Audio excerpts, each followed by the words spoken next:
يا دكتور، انا بنتي عندها تكيس مبايض وهي لسه سنجل، والدكتور كتب لها راس منع حمل وانا خايفه الخبط هرموناتها. ما هي اصلا متلخبطه. مفيش حاجه يا جماعه اسمها ان انا الخبط هرمونات واحده عندها تكيس مبايض.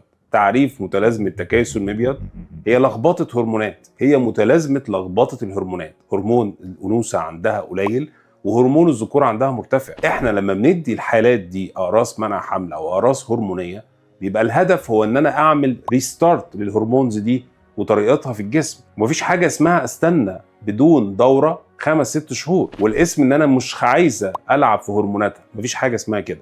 الصح ان ينزل دوره كل شهر من اول ما يبقى عندنا سن مناسب لده، لان ده بيحمينا بعد كده من المشاكل واخطرها سرطان تجويف الرحم او بطانه الرحم. لازم ناخد موضوع تكيس المبايض في الانسات ده بمنتهى الحذر، ونعالجه وما نهملوش، وناخد الادويه اللي الدكاتره هيوصفوها لنا علشان ربنا يكرمنا ان شاء الله والموضوع ينتهي بسلاسه ويعدي بخير، واول ما يحدث جواز ان شاء الله يحدث حمل.